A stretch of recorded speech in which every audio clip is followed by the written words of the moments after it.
guys, Henry here, coming at you with what I hope should be a short and concise guide on how to use the Landsknecht exporter if you're one of my Patreon backers or you've picked this exporter up through some other means further down the line. These are just supposed to be instructions, assuming that you have no familiarity with my Blender files, on how to put out some custom Landsknecht models. Right, so when you open the exporter up, you'll see something like this. Might be slightly different depending on what the last state the file was saved in is. The important thing to look at is on the right here. We have an overview consisting of different folders which are designed to be toggled on and off. So for example, over here you'll see there is a heads folder, and inside that we have this default head subfolder. And if I click this little eyeball next to something, I can toggle it on or off. So facial hair, toggle on that folder. I've toggled on this mustache and this beard. If you click this little arrow, you can expand the contents to see the contents of the folder. You can toggle things on and off from here, or you can click on them in the 3D environment and press H for hide.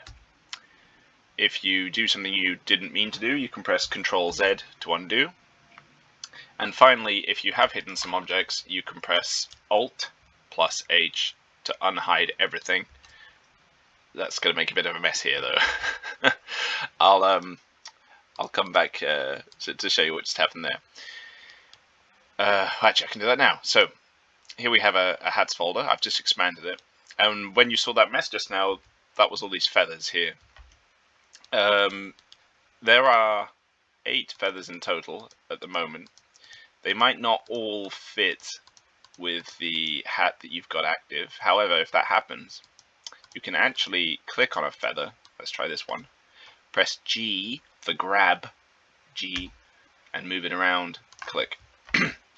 If you want more precise movement, you can press G for grab and then press either Z, X, or Y to lock movement to that axis of movement. So because this feather was like up here, if I press Z, I'm now locked to this movement. I can move it down so it's in the hat, then I have like this if I wanted.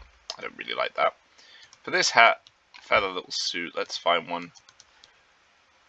Looks alright, but not quite a clean fit.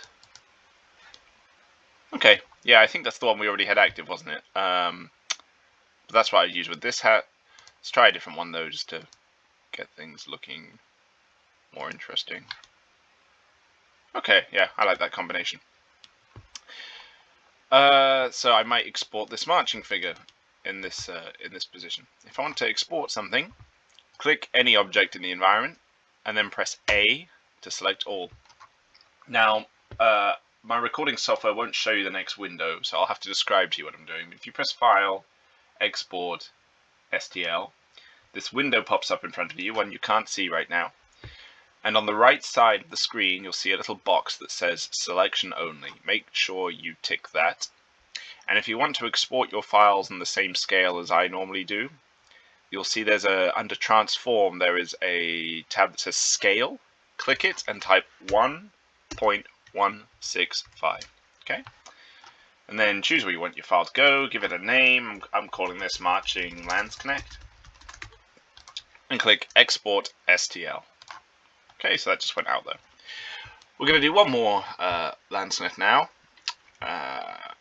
just to show you some of the other features in here. So I'm going to disable this default head because the other poses, the other pike poses, require the head to be rotated, so they have their own sort of custom head. Scrolling down here under legs, we're going to change our legs from marching to braced. These are the legs that you want to use with the active pike poses. We're going to turn off standing / marching. We're going to go for the horizontal pike here. Under the different pikes poses, you can see right sleeves, left sleeves folders. And in here, you can change the guy's arm. The reason I did it by arm, like arms as individual objects, is because from what I could see in pictures, you could get quite asymmetric looking Landsknechts. So this guy's going to have, given the slash sleeve here, and he's got a plain sleeve on the left. We could change that for that one, a striped one. Go for a more symmetrical look, or plain. Let's go for, yeah, this one. I like the asymmetry. And we'll go for a mirrored thing with the legs. So the legs actually match the sleeve type. So we had sleeve 4 and 2. So I could make 2 and 4. Wait. Oh, the numbering looks to be inconsistent. I will have to fix that before launch. I think. Yeah, there we go.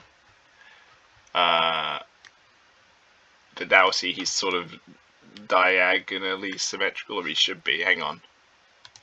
Was I lying to you about one of the legs? Do we not have a plain? Oh, we don't have a plain leg. Oh, so it's just a different type altogether. Okay, well, fine. Whatever. We got diagonal symmetry there. For the head,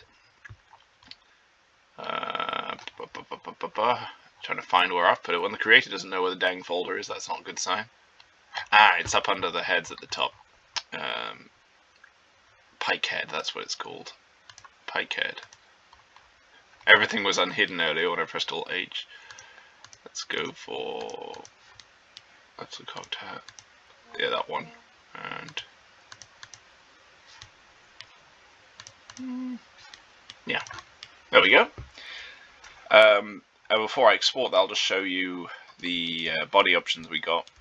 By default, he's wearing this tunic, and underneath that he has a like a slash shirt. But I'd keep the tunic on. As you can see, there aren't really any waist details, but if you wanted to, you can swap the tunic for a cuirass. So now he's wearing armor. Hang on, what's that that's underneath? Ah, the undershirt. Should that be hidden too? Yeah, hide the undershirt too. There we go. So now he's armored. In the next pack, if it gets voted for, I want to add some more armored options, things like greaves, helmets, that kind of thing, because we'll be adding Zweihanders. But at the moment it's just pikemen, so this is all the options there are. I'm not saying it would be historically inaccurate for them to have more armor, it's just I have 1 month in which to make this kit, and this is what I've produced. Okay, I'm going to export this guy, just checking him for errors, but he looks fine. File, export as horizontal pike. And yeah, this is going to be an unedited video because I don't have my video editing software installed, and I'm taking a flight lesson today, so you'll have to watch one of my other videos about repairing STLs. But what you would do from here is you would make sure you have a program called 3D Builder downloaded through the Windows 10 store.